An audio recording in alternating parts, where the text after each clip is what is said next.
భారతదేశ వ్యాప్తంగా జనగణన అనేటటువంటిది ఒక ఎక్సర్సైజ్ జరుగుతూ ఉంది. కులగణన అనేటటువంటి ఎక్సర్సైజ్ జరుగుతుంది. సెన్సెస్ వాస్తవానికి 2011లో జరిగింది. ప్రతి 10 సంవత్సరాలకు జరగాలి అంటే 2021లో జరగాల్సి ఉండే.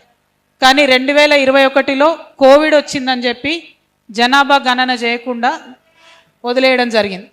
ఆ తర్వాత సందర్భంలో ఇవాళ భారతదేశ వ్యాప్తంగా జరుగుతున్నటువంటి చర్చలో భాగంగా బీసీలకు సంబంధించి గణన కావాలనేటటువంటి డిమాండ్ అన్ని రాష్ట్రాల్లో కూడా వస్తున్నటువంటి సందర్భంలో మరి కేంద్ర ప్రభుత్వం కూడా మేము కులగణన చేస్తామని చెప్పి చెప్పడం జరిగింది.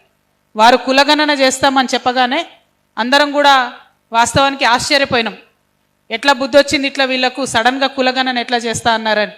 ఎందుకంటే కులాల వారీగా గణన చేసినప్పుడు భారతదేశంలో ఉన్నటువంటి కమ్యూనిటీస్ అన్నిటి గురించి ఒక్కసారి లెక్క నిగ్గు తేల్చుకున్నప్పుడు వారికి ఇస్తున్నటువంటి బడ్జెట్ ఎంత, వారికి వస్తున్నటువంటి ఉద్యోగాలు ఎన్ని అనేటటువంటి ప్రశ్నలు సాధారణంగానే వాటిని వెనక నుండి బయలుదేరుతాయి. కాబట్టి మరి కులగణన అనేది మంచి కాన్సెప్ట్ అని అందరు కూడా సంతోషించినాం.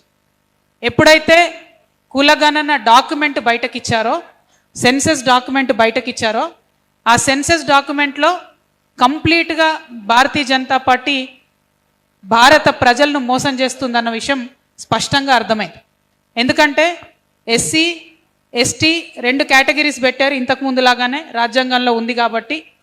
కానీ ఏదైతే ఓబీసీ అనే కేటగిరీ పెడతామని చెప్పారో అది పెట్టకుండా డైరెక్ట్గా కులము అనేటటువంటిది ఇంక్లూడ్ చేశారు.